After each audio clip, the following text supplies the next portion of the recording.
Salut à tous, on se retrouve pour l'épisode 1689 du Zap Image. On commence aujourd'hui en ce 3 janvier avec quelques anniversaires. On commence tout d'abord avec Nico Gonzalez, le jeune Blaugrana. Il fête aujourd'hui seulement ses 20 ans. Bon anniversaire à lui.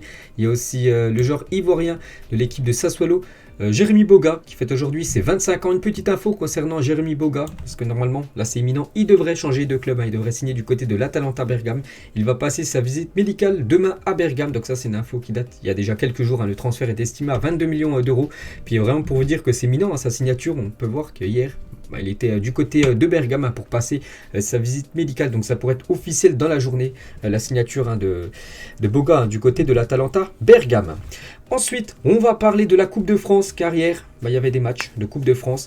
Et on commence tout d'abord avec l'équipe de Marseille qui se déplaçait du côté de Chauvigny. Donc c'est une équipe amateur. Et Marseille, sans souci, se qualifie pour les huitièmes de finale de la Coupe de France avec une belle victoire 3-0 pour les Marseillais. Sérieux appliqué, l'OM s'impose, on peut dire, facilement contre cette équipe amateur. Donc Milik, Under et Amin Harit, buteur côté marseillais. Regardez le magnifique but de Milik. Donc c'est lui qui a ouvert le score sur une bicyclette. Donc très beau but de l'attaquant polonais. Et comme des pros, en une de journal L'équipe aujourd'hui, bien sûr, avec ce magnifique but de Milik, bien sûr, en une de ce journal. Et on peut voir que Steve Mandanda, qui gardait hier les cages marseillaises, donc il a joué hier soir son 600e match avec l'équipe de Marseille. Donc c'est une légende totale, bien sûr, du côté de l'OM, le gardien Mandanda.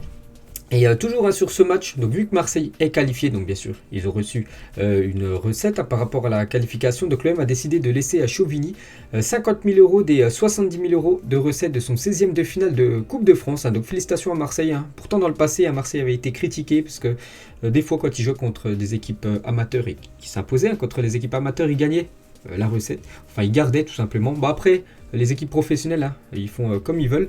Donc cette fois-ci Marseille a bien donner de l'argent à cette équipe amateur, donc 50 000 euros. Donc les 20 000 en gros, donc les 20 000 restants servent à couvrir les frais du club phocéen, bien sûr, pour ce déplacement du côté de Chauvigny. Il y avait aussi l'AS Saint-Etienne qui jouait hier un match de Coupe de France, c'était du côté de Jura Sud Foot, donc une victoire tranquille de l'AS Saint-Etienne 4-1. On peut voir tous les buteurs côté AS Saint-Etienne, la qualification aussi du Stade de Reims, une qualification compliquée du côté du National 3, une équipe qui s'appelle Taon, donc un but.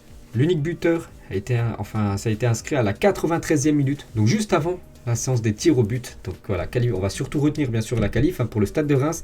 La qualification aussi de l'AS Monaco du côté de Quevilly. On peut voir les buteurs. Ben Yedder, de nouveau buteur, donc buteur sur penalty et un doublé de Kevin Volland, donc une belle victoire 3-1 de l'AS Monaco. Et une déclaration de Wissam Ben Yedder, il a dit merci au coach Kovac de nous avoir emmenés jusqu'ici. On espère aller le plus loin pour lui, parce que vous savez que Kovac a été licencié de son poste d'entraîneur de Monaco, ce qui est même incroyable, parce que si on regarde le bilan du coach croate du côté de l'AS Monaco, c'est plutôt un très bon bilan. Il a été licencié il y a déjà quelques jours, c'est très surprenant parce que son bilan, c'est 74 matchs, 43 victoires, c'est pas mal, 15 matchs nuls et seulement 16 défaites en 74 matchs. Donc finaliste de la Coupe de France, 3e place de la Ligue 1 la saison dernière et première place de leur groupe d'Europa League. Et malgré ça, il s'est fait licencier et du coup il devrait être remplacé, d'après les dernières infos, par l'entraîneur actuel de l'équipe du Club Bruges qu'on a pu voir cette saison en Ligue des Champions contre le Paris Saint-Germain. Donc Philippe Clément, en cas d'échec, la piste Just March est privilégiée.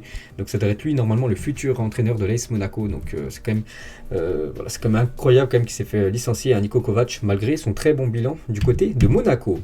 Il y avait aussi Brest contre Bordeaux et c'est Brest qui s'est imposé 3-0 contre les Girondins de Bordeaux. Donc Brest se qualifie pour les huitièmes de finale. Et la déclaration de Jimmy Briand suite à l'élimination de Bordeaux, on nous a entre guillemets obligés à jouer. Donc on a joué et on sort de cette compétition qui était importante pour nous. On a pu voir que ce soir c'était une mascarade. N'oubliez pas, un petit rappel, le match a été maintenu alors que les Girondins de Bordeaux comptaient pas moins de 21 cas de Covid-19 et du coup le match a été maintenu. Et bien sûr Bordeaux a dû jouer avec pas mal de joueurs, on peut dire, de l'équipe B, et du coup c'est pour ça qu'ils se sont inclinés. Bordeaux va demander le report de son match de Ligue 1 face à l'OM prévu vendredi. 19 joueurs des Girondins seront encore à l'isolement au moment de la rencontre. Il y avait aussi des autres rencontres, donc on peut voir que Nantes s'est qualifié pour la suite de la compétition avec une belle victoire 2-0 contre Vitry. Cannes s'est incliné 1-0 contre l'équipe de Toulouse. Toulouse, elle aussi qualifiée. Nancy, bon dernier actuellement de la Ligue 2, ils ont éliminé l'équipe de Rennes Après les tirs au but, il y a eu un partout et c'est Nancy qui a été meilleur lors de la séance de tirs au but. 4-3 pour les Nancéens, donc Rennes éliminé de la Coupe de France. Et Nancy fait un vœu en une du journal de l'équipe aujourd'hui, bien sûr, par rapport à cette qualification. Voilà pour cette équipe de Nancy, qui est quand même actuellement lanterne rouge du championnat de Ligue 2. La magie de la Coupe de France encore et encore. L'Inas Montlhéry National 3 a été mené 3-0 à la 53e minute face à Amiens Ligue 2. Mais a su égaliser dans les dernières secondes du match à la 92e minute. Sont revenus à 3 partout. Pourtant c'est une équipe de National 3. Amiens une équipe de Ligue 2. Et du coup c'est quand même Amiens qui s'est qualifié après la séance de tir au but. Parce que l'Inas a loupé 2 pénaltys. Donc Amiens qualifié elle aussi pour la suite de la compétition. Versailles 78 aussi qualifié avec une belle victoire 4-0 contre la Roche-sur-Yon. Du coup, on peut voir tous les résultats de ces 16e de finale de la Coupe de France.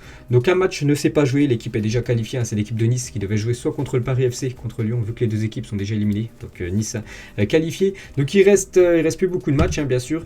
Il reste plus que Vannes, Paris Saint-Germain, c'est ce soir. On va en parler juste après. Et Lens, ou l'équipe de Lille qualifiée pour la suite de la compétition. Donc Lens-Lille, le match est prévu demain soir. Donc on va parler du dernier match, enfin de l'avant-dernier match de Coupe de France. C'est ce soir, c'est le Paris Saint-Germain, c'est le premier match du PSG pour cette année 2022. Et le match est diffusé sur Eurosport 2 et France 3. Voilà pour ceux qui veulent voir le premier match du Paris Saint-Germain sur cette nouvelle année.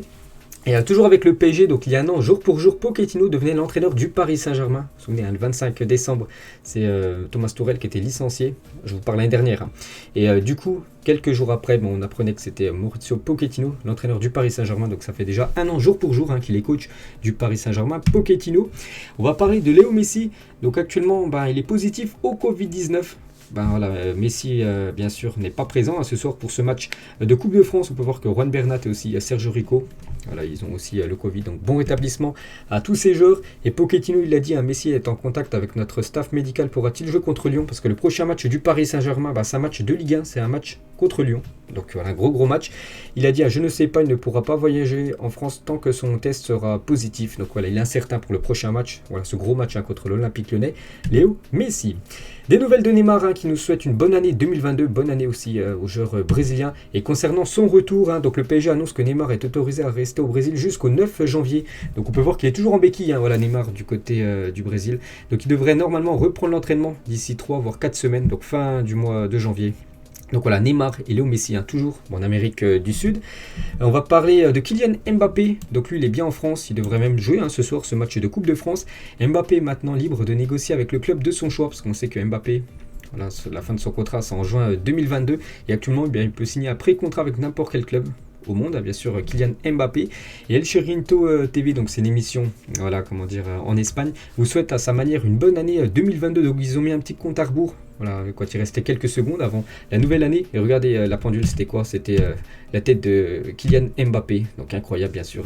Et on entendait une petite voix derrière, ça faisait tic-tac, bien sûr, par rapport à la signature de Mbappé, normalement, dans les prochaines semaines, du côté du Real Madrid. Et Mbappé devra annoncer qu'il s'agit de sa dernière saison au Paris Saint-Germain après la fin de la double confrontation PSG-Real Madrid en Ligue des Champions. Il annoncera qu'il rejoindra le Real Madrid à la fin de la saison. Donc voilà ce que dit J. Pedrerol, donc le présentateur de cette émission El Chiringuito TV, qui devrait annoncer très prochainement que c'est sa dernière saison du côté de Paris et qui devrait rejoindre le Real Madrid. Donc il fera bien sûr cette annonce à la fin de la double confrontation contre le Real Madrid.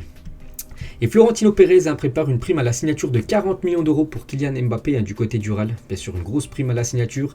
Et le contrat serait de 6 ans avec un salaire de 21 millions d'euros net par an. N'oubliez pas que le PSG lui propose quasiment le double, quasiment 40 millions d'euros. S'il venait à prolonger du côté du PSG en salaire, on peut voir que du côté du Real Madrid, ça sera seulement 21 millions d'euros. Enfin, seulement, c'est déjà énorme. On les pourrait toucher, bien sûr, le double s'il restait du côté de Paris. Kylian Mbappé. Et Pochettino, sur l'avenir de Mbappé, Kylian a la maturité nécessaire pour faire face à cette situation contractuelle.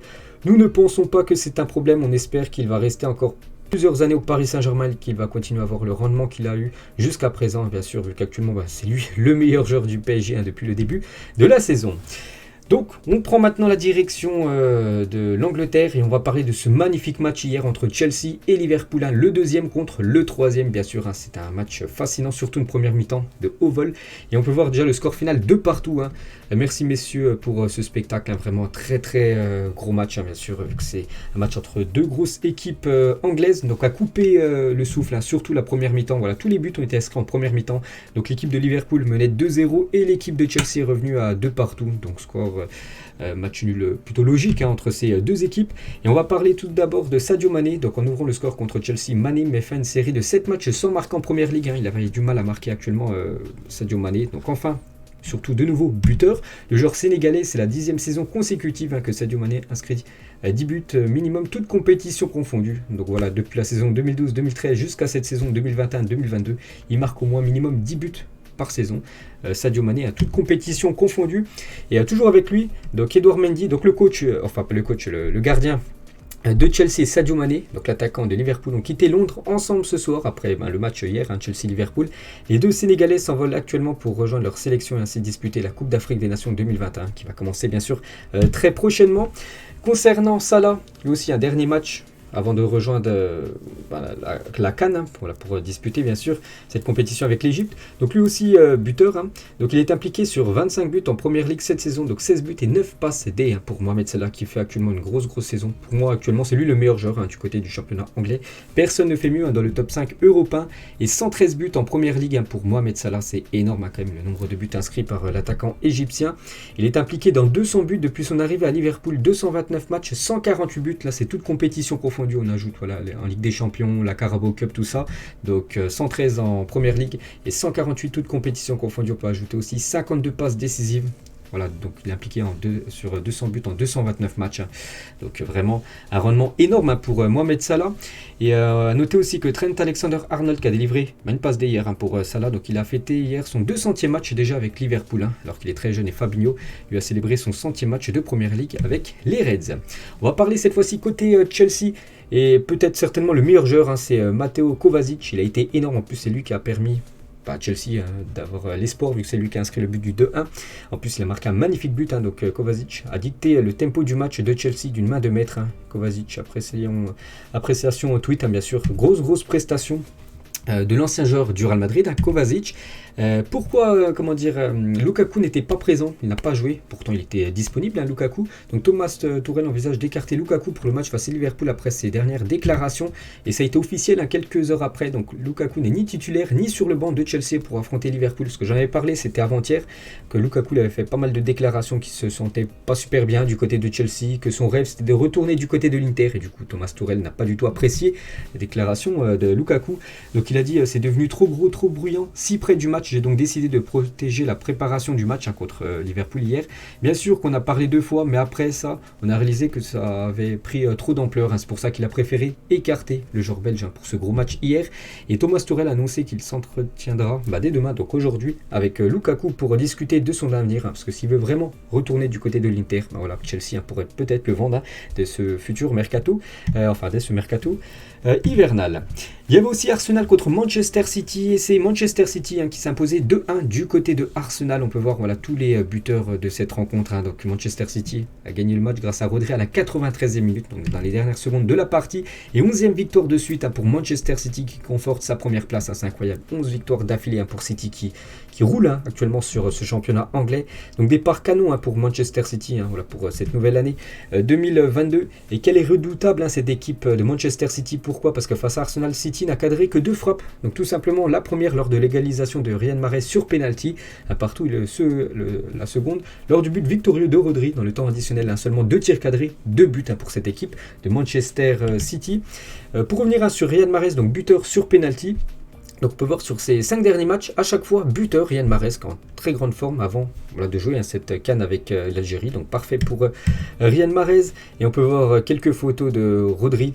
Donc le joueur espagnol qui a permis bien sûr à Manchester City de prendre les 3 points. On peut voir qu'il est parti célébrer son but juste devant les supporters de Arsenal, qui lui ont balancé après plein de bouteilles, bien sûr, vu qu'ils étaient dégoûtés, vu qu'ils avaient pris un but dans les dernières secondes de la partie.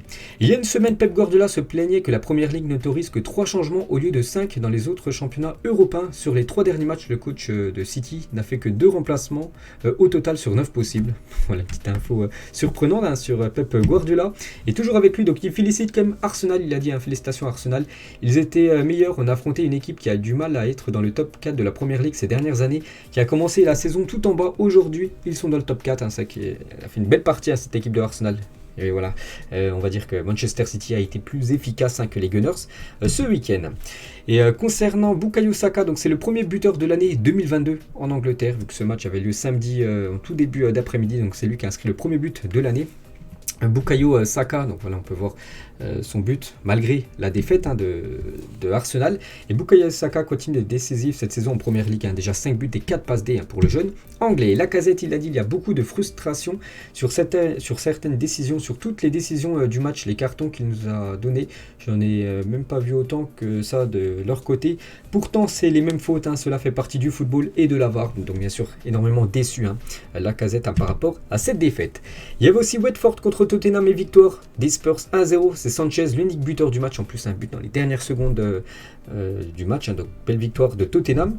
Et le bilan d'Antonio Conte avec Tottenham depuis 8 matchs en Première Ligue, donc c'est simple, sur les 8 premiers matchs, aucune défaite, on a beaucoup de victoires, quelques matchs nuls, et surtout 0 défaite pour Antonio Conte, donc adaptation réussie du côté des Spurs. Et on va juste parler d'un joueur de Watford, qui jouait contre Tottenham. Donc la fédération sénégalaise annonce que Watford refuse de libérer Ismaïla Sarr, convoqué pour disputer la CAN avec son pays. Donc la fédération sénégalaise de football dénonce des arguments fallacieux. Donc voilà, ils ne veulent pas laisser jouer Ismaïla Sarr cette Coupe d'Afrique des Nations, parce que bien sûr le joueur ne pourra pas jouer du coup avec l'équipe de Watford. On va voir le communiqué bien sûr de la part de la fédération sénégalaise, voilà, envers Watford, qui ne laisse pas venir Ismaïla Sarr du côté du Sénégal. Il y avait aussi ce week-end Crystal Palace contre West Ham, et c'est West Ham qui s'imposait 3-2 dans ce match. Pourtant ils sont revenus à 3-2 l'équipe de Crystal Palace. Voilà, vu que West Ham menait 3-0, mais c'est bien West Ham qui s'imposait 3-2 dans cette partie. Regardez la célébration de Mikel Antonio, auteur du premier but de la partie. Je sais pas, c'est quoi comme célébration, je sais pas, un plongeon. Donc voilà la célébration surprenante de l'attaquant Mikel Antonio. Et le dernier match, voilà pour cette journée de pelle, c'est ce soir, c'est Manchester United qui reçoit l'équipe de Wolverhampton, le premier match pour Cristiano Ronaldo pour cette nouvelle année. Et CR7 arrivé fin août, ayant disputé son premier match à la mi-septembre, termine 3e meilleur buteur ex-aequo de Manchester United sur l'année 2021. Bruno Fernandes premier 18 buts, on peut voir que Ronaldo actuellement en 4e position, mais l'arrivée mi-septembre du côté de Manchester, c'est quand même incroyable bien sûr, le ratio de CR7. On peut voir le classement de ce championnat anglais. Donc Manchester City a maintenant 10 points d'avance sur l'équipe de Chelsea, deuxième. Là c'est énorme, voilà, le trou fait par Manchester City, sont bien partis pour remporter de nouveau la Première Ligue. Donc Liverpool 3e et Arsenal 4e. On prend cette fois-ci la direction de l'Espagne. On commence déjà avec une grosse surprise, vu que le Real Madrid s'est incliné hier du côté de Retafe 1-0, fin de série pour le Real Madrid qui n'avait plus perdu depuis 15 matchs. Donc la dernière fois qu'ils avaient perdu, ça remonte au 19 octobre dernier. Regardez, chaque fois, donc il y a eu beaucoup de victoires, un match nul et une défaite. Retafe met fin à son invincibilité lors du premier match de 2022. Ce qui est incroyable, c'est que le Real Madrid clore l'année 2021, donc l'année dernière, avec seulement 2 défaites au compteur en Liga. Alors, sur toute l'année, de janvier à décembre, seulement 2 défaites en Liga. Personne ne fait aussi bien dans les 5 grands championnats européens. Et là, pour commencer cette nouvelle année, déjà, on est déjà le 3 janvier, déjà une défaite pour le Real Madrid, alors que l'année dernière, c'était seulement 2 défaites tout au long de l'année. Donc voilà, début d'année, on va dire compliqué pour le Real Madrid. Et dans les 4 matchs au cours desquels le Real Madrid a eu le plus de possession cette saison, toutes compétitions confondues, on peut voir Cadiz, Sheriff, Osasuna et Retafe. L'équipe n'a pas remporté la victoire, 2 nuls et 2 défaites, ça qui hier. C'était un attaque-défense le match. Mais voilà, le Real Madrid a eu beaucoup de mal à convertir toutes ses occasions et du coup c'est l'équipe de Retafe qui s'est imposée. Et Ancelotti l'a dit, nous avons offert le premier but par un joueur qui d'habitude est irréprochable et apporte beaucoup en défense. Nous étions encore en vacances, ça ne ressemble pas au visage de l'équipe affiché avant Noël. Donc il dit en gros qu'il y a un joueur qui est irréprochable depuis le début de la saison, c'est Eder Militao qui a fait la boulette sur le but du Real Madrid. Et quelques autres déclarations de Carlo Ancelotti, je ne vais pas toutes les dire. Par exemple la dernière, les joueurs qui ont mal joué aujourd'hui, donc c'est un journaliste qui lui a posé ça, je n'aime pas le faire mais si je devais en citer un, Karim Benzema. Karim n'a pas bien joué aujourd'hui, donc voilà, Benzema a été très décevant hier contre l'équipe de Retafe. Bon, ça arrive bien sûr de passer à côté des matchs de temps en temps, même pour les très grands joueurs. Et lors du premier match de l'année 2015, le Real Madrid d'Ancelotti a perdu 2-1 à Valence après 22 victoires consécutives. Et là, lors du premier match de l'année 2022, le Real Madrid d'Ancelotti Ancelotti a perdu 1-0 à Retafe après 15 matchs consécutifs sans défaite. Donc voilà, le Real d'Ancelotti a beaucoup de mal à chaque fois, en tout début d'année. Et on peut voir la désarroi de la nouvelle année en une. Journal Marca, le Real Madrid débute l'année 2022 par une défaite difficile face à Retafe. Unal a marqué le seul but du match sur une erreur de Militao Ancelotti. Nous étions encore en vacances, bien sûr. Voilà, il faut que maintenant le Real Madrid se remette en mode rouleau compresseur. N'oubliez pas que le Real joue dès après-demain un match de Coupe du Roi. Il y avait aussi Mallorca contre le FC Barcelone et le Barça commence très bien cette nouvelle année 2022 avec une victoire 1-0 du côté de Mallorca et c'est Luc de Jong, l'unique buteur du match. Le Barça prend la 5e place à 2 points du podium, donc parfait pour les Blaugrana. Donc ce geste magnifique de Luc de Jong, donc c'est pas sur cette action où il a marqué le but, mais ça a touché la barre transversale. J'ai vu l'action, un magnifique geste. Aurait mérité bien sûr un très beau but. Et Luc de Jong est à 2 doigts d'inscrire un sublime but acrobatique, mais malheureusement pour lui, la transversale était là. Ce ne l'a pas empêché d'ouvrir le score grâce à un but de la tête d'Essimette. C'est lui qui a été l'unique buteur de la tête, Luc de Jong. Et Luc de Gaulle, en une de journal Mondo Deportivo, bien sûr, vu qu'il a permis au Barça de prendre les 3 points. Mais c'est pas lui qui a été élu homme du match, c'est plutôt Ter Stegen qui a fait un énorme match hier. Et surtout, regardez cette parade à la 92e minute, donc qui sauve le Barça d'un match nul grâce à un arrêt exceptionnel. Donc c'était dans les dernières secondes de jeu, donc il a fait un arrêt de la main bien sûr, où il a stoppé le ballon heureusement, sinon le Barça de nouveau n'aurait pas gagné en Liga. Donc grâce à Ter Stegen, bien sûr, le Barça a pris les 3 points. Eric Garcia l'a dit, Ter Stegen a été spectaculaire, il nous a donné la victoire aujourd'hui. L'arrêt représente 70% de la victoire, l'arrêt que je vous ai montré juste avant. Il a encore montré qu'il était un grand gardien de but, malgré qu'il a été plutôt décevant. Il y a pas mal de fois en ce début de saison. Hier, il a permis au Barça de prendre les 3 points. Et Xavi l'a dit, la première mi-temps a été très bonne. Dans la seconde mi-temps, ils ont appuyé plus fort. Marc nous a sauvés. Et je suis très heureux pour lui et Luc de Jong. Je suis enthousiasmé par la façon dont l'équipe a concouru aujourd'hui et avec autant de blessures et de cas Covid-19. C'est vrai que le Barça, les gars, joue un match avec beaucoup de joueurs forfaits. Les 16 absents du FC Barcelone pour affronter Mallorca ce soir. Donc il y avait par exemple Alba, Daniel Alves qui peut jouer maintenant avec le FC Barcelone, Braithwaite, Coutinho, Ousmane Dembélé, Memphis Depay, Sergio Dest, Pedri, Gavi, Sergi Roberto, Ansu Fati. Voilà, tous ces joueurs étaient forfaits. Malgré ça, le Barça a quand même gagné le match, donc une victoire très importante. Il y avait aussi l'Atlético Madrid qui restait sur 4 matchs, 4 défaites d'affilée en Liga, et voilà, ils ont cassé enfin cette mauvaise série avec une victoire 2-0 contre l'équipe du Rayo Vallecano. C'est Correa, l'unique buteur du match, vu qu'il a inscrit un doublé. Le joueur argentin, on peut voir du coup le classement. Donc le Real Madrid, 46 points. Séville juste derrière, mais Séville a 2 matchs de retard par rapport au Real Madrid. Donc le Betis Séville 3e, donc l'Atlético 4e, et maintenant le FC Barcelone remonte bien dans ce classement. Ils sont actuellement en 5e, donc ils sont seulement à 1 point. De la 4e place qualificative pour la future Ligue des Champions. Et on peut voir le programme du jour. Donc Manchester, Wolverhampton, on a parlé, Van PSG, on en a parlé tout à l'heure. Et en Liga, Villarreal, Levante, Osasuna, Bilbao et Cadix ce soir contre le FC Séville. Bien sûr, on en reparlera demain. On va parler un petit peu de la CAN. Voilà, Coupe d'Afrique des Nations, n'oubliez pas que ça commence dimanche prochain, c'est imminent, J-6 on peut dire avant le début de cette CAN. Et le Cameroun a investi pas moins de 760 millions d'euros dans les infrastructures sportives du pays et dans l'aménagement du territoire en vue de la CAN. Ils ont investi quand même beaucoup d'argent bien sûr pour que cette CAN soit un succès. Du côté du Cameroun, on peut voir les joueurs marocains qui se sont envolés pour Yaoundé au Cameroun pour préparer bien sûr cette CAN, vu que c'est imminent, l'ouverture de cette Coupe d'Afrique des Nations. Pareil pour les champions d'Afrique en titre, cette équipe de l'Algérie, les DZ, se prépare pour la CAN. Objectif, bien sûr, essayer de garder ce titre qu'ils ont remporté en 2019. Et Kassim Abdallah, il a dit quasiment personne en dehors de nos frontières ne sait ce que sont les Comores. Grâce au foot et aux résultats que nous obtenons, nous donnons à chacun la possibilité de savoir que les Comores existent et il n'y a rien de plus beau bien sûr. Ils vont essayer de bien figurer à cette équipe de Comores, en espérant qu'ils fassent une belle Coupe d'Afrique des Nations. Et regardez le calendrier 2022, donc là le 9 janvier, début de la CAN. Il y aura aussi la Coupe du Monde des clubs qui commencera le 3 février prochain. On peut voir que Chelsea sera le représentant européen, vu que Chelsea a gagné la dernière Ligue des Champions. La finale de la Ligue des Champions est prévue le 28 mai prochain. La Coupe du Monde, bien sûr, est prévue le 21 novembre. Puis on peut voir les Cato Awards de décembre. Donc en gros, les joueurs qui seront récompensés pour cette année 2022, fin d'année. Et on finit bien sûr avec... c'est l'année de la Coupe du Monde. La Coupe du Monde, c'est cette année. N'oubliez pas que ça commence début, je crois, novembre, jusqu'à décembre, cette Coupe du Monde qui se déroulera du côté du Qatar. Donc voilà les gars, la fin de cet épisode. J'espère que ça vous a plu. N'hésitez pas à liker et à vous abonner les gars pour ceux qui ne sont pas abonnés. Et on se retrouve dès demain les gars pour la prochaine vidéo. Bonne journée à vous et à plus tard.